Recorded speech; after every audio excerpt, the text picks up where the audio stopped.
एक है दुर्वा, एक है बेलपत्र और दूसरा है पहले नंबर पर दुर्वा, दूसरे नंबर पर बेलपत्र, तीसरे नंबर पर कनेर का फूल।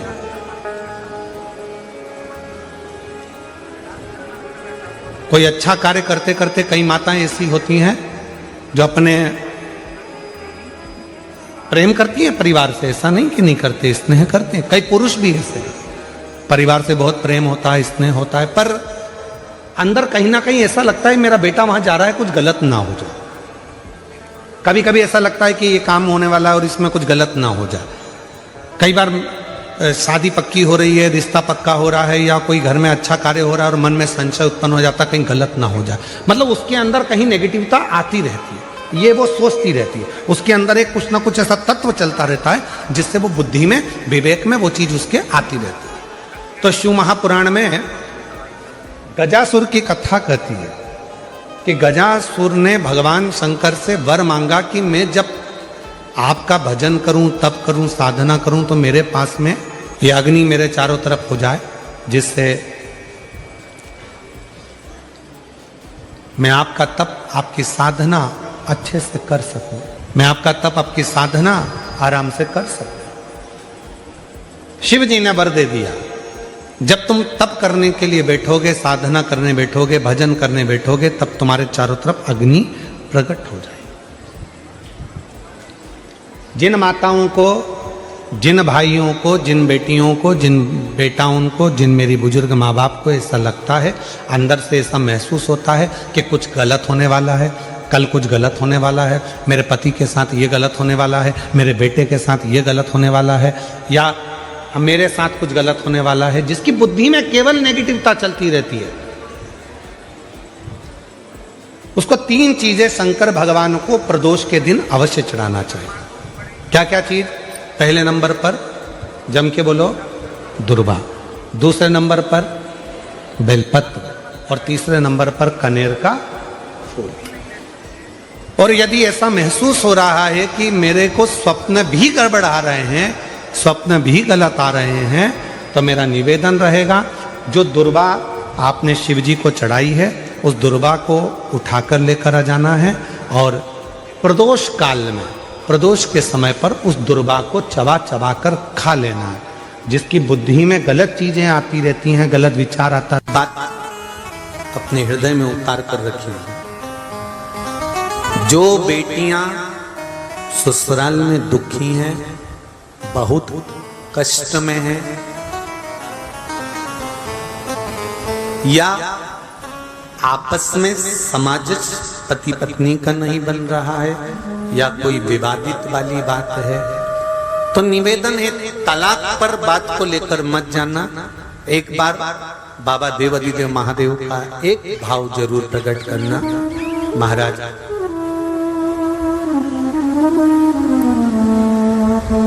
श्री अवधूतेश्वर महादेव का नाम लेते। कौन से महादेव? अवधूतेश्वर महादेव का नाम लेकर थोड़ी सी मूंग, हरी जो मूंग होती है, उस मूंग को गला लीजिए पानी में। गलाने के बाद में उस मूंग को शिव मंदिर में ले जाकर भगवान जो नंदीश्वर विराजमान होते हैं वहां रखकर 7 बेलपत्र उस मूंग पर चढ़ा दीजिए। चढ़ाकर बेलपत्र मेरे देवाधिदेव महादेव को अवधूतेश्वर महादेव के नाम से समर्पित कर दीजिए। वो मूंग उठाकर गौशाला में, या आपके रोड पर कोई नंदी दिख जाए, या गौशाला में कोई नंदीश्वर हो, तो उस नंदी को वो मूंग खिला दीजिए थोड़ी सी। 3 या 4 प्रदोष करोगे, तलाक तक बात नहीं पहुंचेगी, आपस में प्रेम बढ़ जाएगा, बेटी को सम्मान मिलना प्रारंभ हो जाएगा और टेंशन समाप्त हो जाएगी, परिवार नहीं टूटेगा।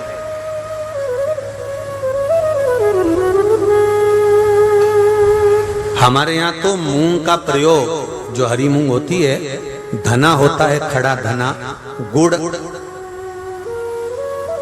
ये जब घर में मंगल विवाह होता है, शादी होती है, या कोई अच्छा फंक्शन होता है, तो उसमें इन चीजों की जरूरत होती है। कभी आपने अपनी सासू माँ से पूछा कि मम्मी ये मूंग क्यों रखते हैं, ये गुड़ क्यों रखते हैं, ये खड़ा धना क्यों रखते हैं? ये तो सब दाल का सामान है, ये तो सब वहां रसोई घर में होना चाहिए, फिर ये पूजा की थाली में इसको क्यों रखते हैं, उसका कारण क्या है?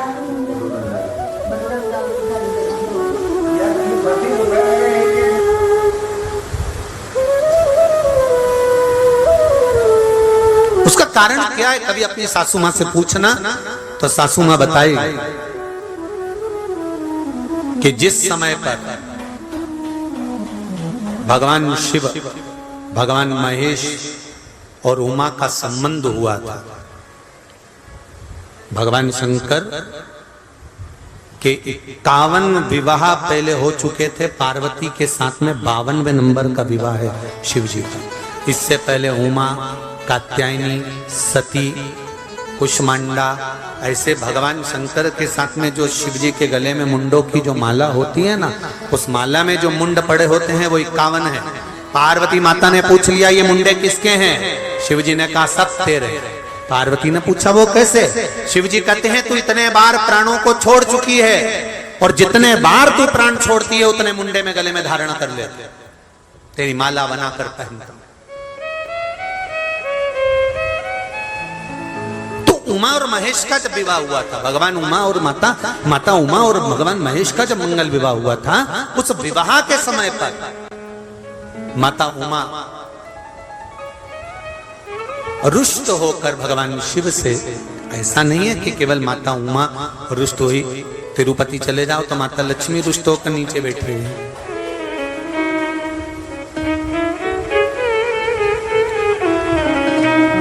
इंद्र जी का दर्शन करो तो इंद्रारी पारिजात के वृक्ष के लिए रुष्ट होकर,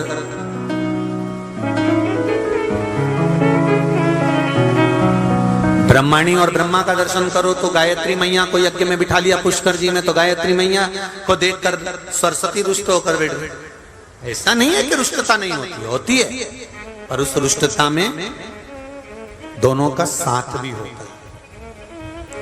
लक्ष्मी मैया से, भगवान विष्णु से लक्ष्मी ऐसी रुष्ट होकर गई कि नीचे आके बैठ गई, पर भगवान के पास नहीं पहुंची। ब्रह्माणी ब्रह्मा के पास नहीं पहुंची, पर पार्वती, उमा, सती शिवजी के पास के बिना दूर गई नहीं।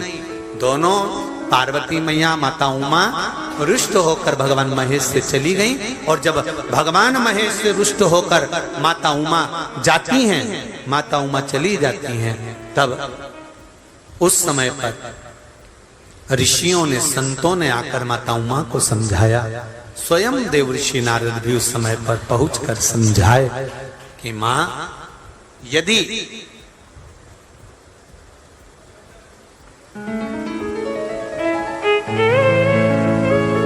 जो नंदी दिन भर भगवान की आराधना में लगा रहता है, उस नंदी को यदि अर्चन किया जाए तो उसका फल हमें मिलेगा। उमा माता ने दोनों के संबंध को श्रेष्ठ बनाने के लिए मुंह भगवान नंदीश्वर को समर्पित करे। बहुत ध्यान दीजिएगा, आज भी बुजुर्ग माताएं पूजा की जो थाली रहती है उसमें गुड़, मूंग, धना, जब मंगल विवाह होता है या कोई अच्छा कार्य होता है, शुभ कार्य होता है, तो उसमें ये रखती हैं। उसका कारण है कि जिसका संबंध जोड़ा जा रहा है, जो लड़का लड़की का संबंध हो रहा है, या कोई सगाई हो रही है, या इन लोगों का आपस में कोई जुड़ाव हो रहा है, या दो रिश्तेदार आपस में मिल रहे हैं, तो इन लोगों में कभी विवाद खड़ा नहीं। कोई नया काम चालू कर रहे हो आप, कोई व्यापार के लिए जा रहे हो, नौकरी नहीं लग रही हो, सर्विस नहीं लग रही हो आपकी, आपने बहुत एग्जाम दे ली, बहुत परीक्षा के लिए आपने तैयारी कर ली है, बहुत प्रयास कर लिया, बहुत प्रयास, अथक प्रयास आपने कर लिया। भगवान प्रदोष का अगर दिन हो और प्रदोष काल का समय हो और एग्जाम प्रदोष के बाद हो, या आपको तारीख मालूम पड़ जाए और उसके पहले अगर 15 दिन 20 दिन पहले भी प्रदोष पड़ रही हो तो बेलपत्री समभागी बनाना।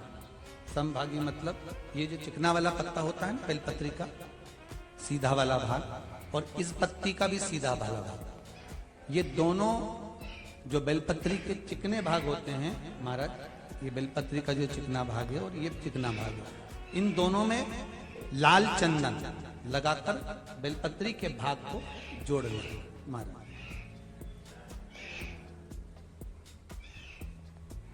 इस भाग को अपने हस्त कमल में रखकर उल्टा हाथ उस पर रखकर भगवान देवाधिदेव महादेव के 12 ज्योतिर्लिंग का स्मरण करना।